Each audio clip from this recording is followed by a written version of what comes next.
O senador general Hamilton Mourão falou da tribuna do Senado da urgência de se agir contra as invasões de atribuições promovidas pelo Supremo Tribunal Federal, que invade as competências do Legislativo. O senador lembrou que a civilização ocidental é norteada por princípios que se mantêm há gerações e apontou que esses princípios estão sendo soterrados pela ação de ministros do Supremo Tribunal Federal. Mourão mencionou alguns primados que parecem que estão sendo esquecidos aqui, nesta terra de Santa Cruz. O senador disse: são princípios que nos norteiam e começam pelo pacto de gerações, sempre lembrando que a sociedade é um acordo entre aqueles que nos antecederam e já faleceram, nós que estamos vivendo e aqueles que vão nascer.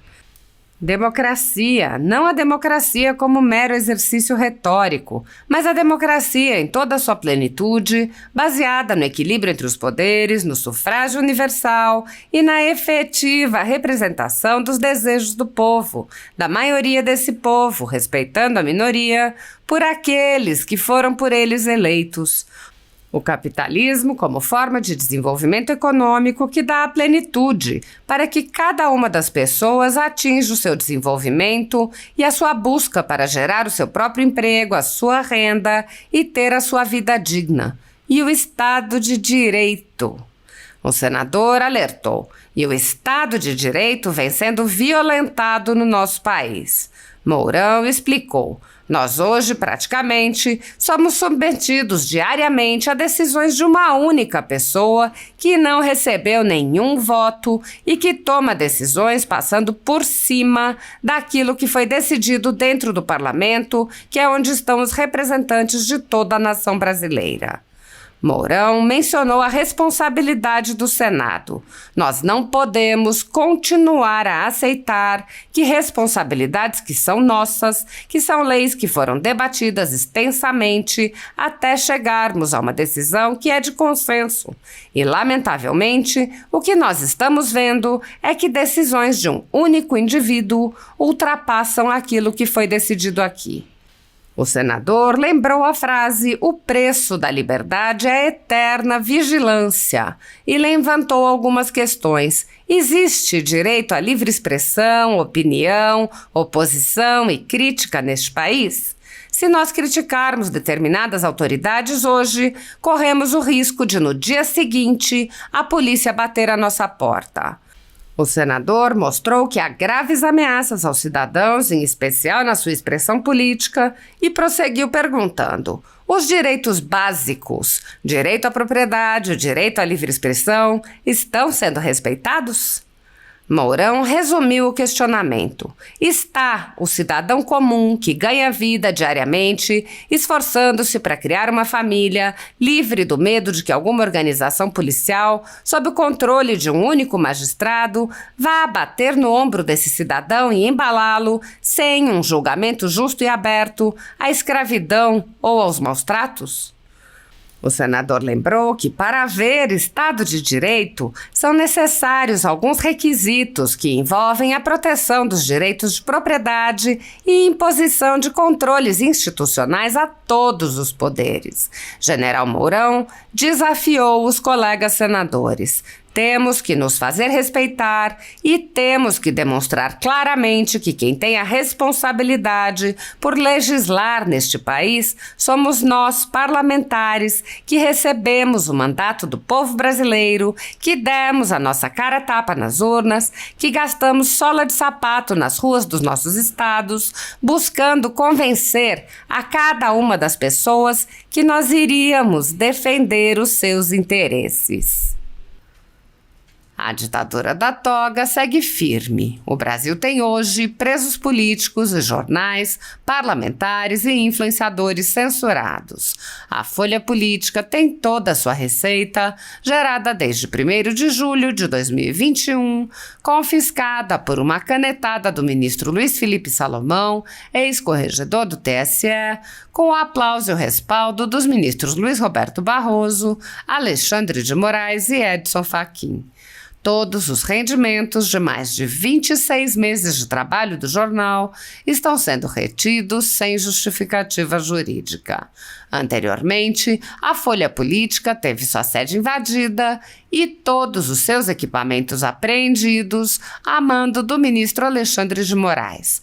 Mesmo assim, a equipe continuou trabalhando como sempre, de domingo a domingo, dia ou noite, para trazer informação sobre os três poderes e romper a espiral do silêncio imposta pela velha imprensa, levando informação de qualidade para todos os cidadãos e defendendo os valores, as pessoas e os fatos excluídos pelo mainstream, como o conservadorismo e as propostas de cidadãos e políticos de direita.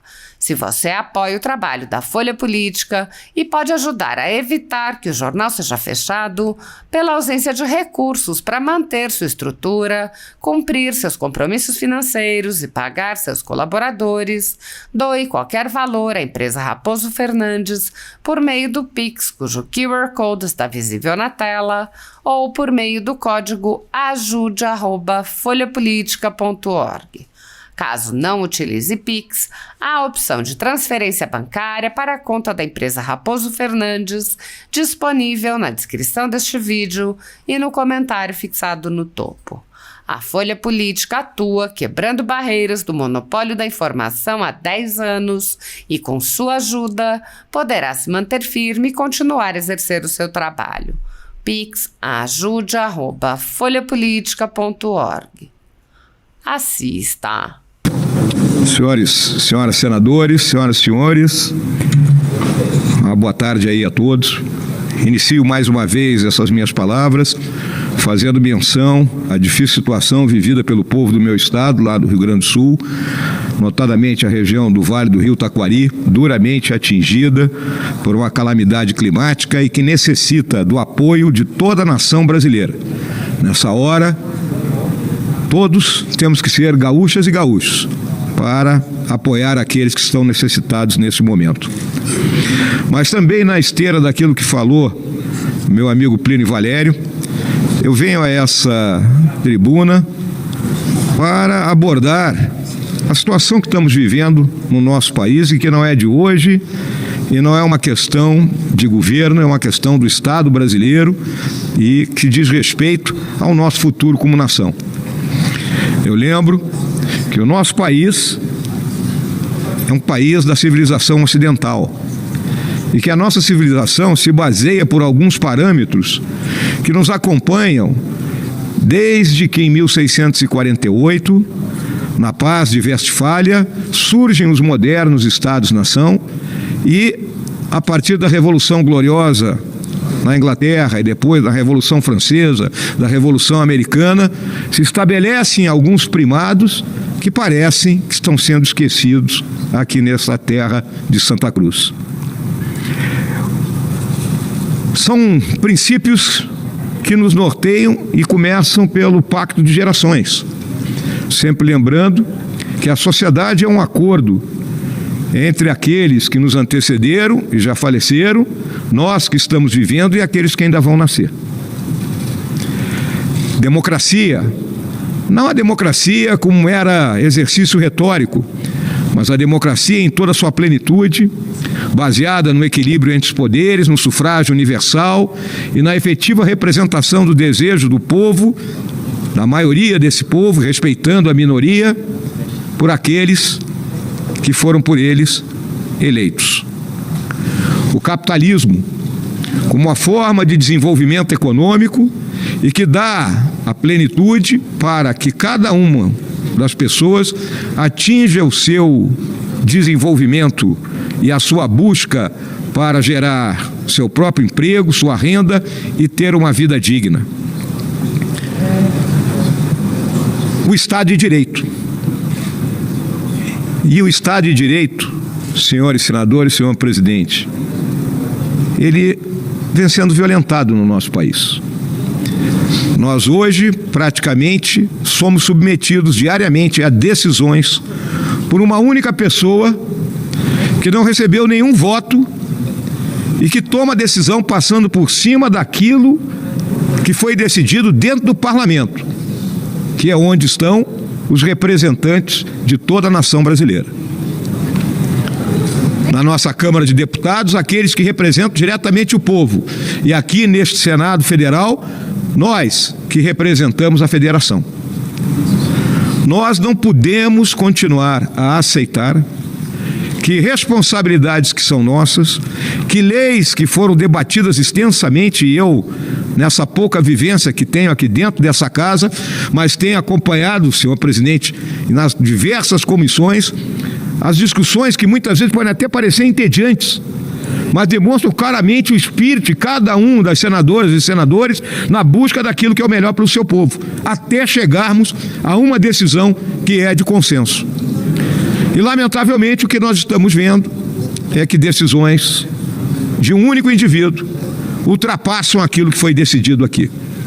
O senador Plínio Valério já tinha até mencionado, a questão do imposto sindical, a questão da liberação do uso de droga, a questão do aborto, são temas extremamente sensíveis e que não são para serem decididos pela Suprema Corte ou por um único magistrado.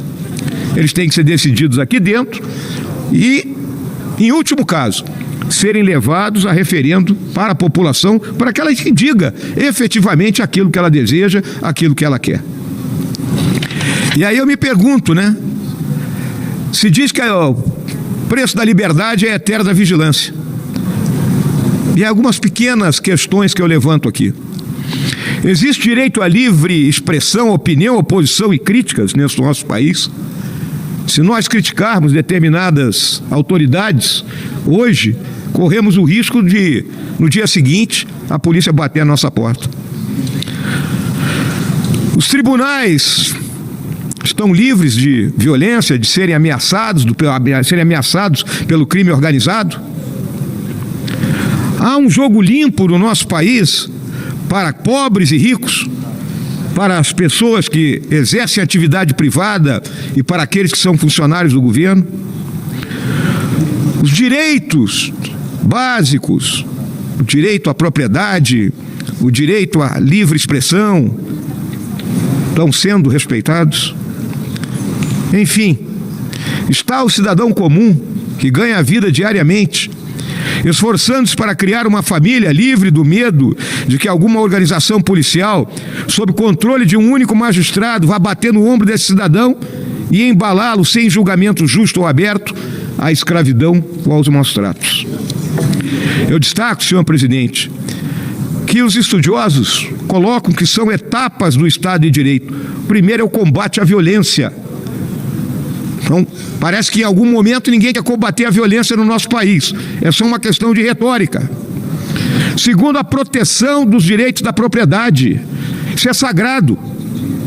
Terceiro, impor controles institucionais aos todos os poderes e combater a corrupção no setor público. Portanto, senhor presidente, senhoras e senhores senadores, desta tribuna eu lanço esse desafio para todos nós. Temos que nos fazer respeitados e temos que demonstrar claramente que quem tem a responsabilidade por legislar nesse país somos nós, parlamentares, que recebemos o mandato do povo brasileiro, que demos a nossa cara a tapa nas urnas, que gastamos sola de sapato nas ruas dos nossos estados, buscando convencer a cada uma das pessoas que nós iríamos defender os seus interesses. É isso, senhor presidente. Muito obrigado.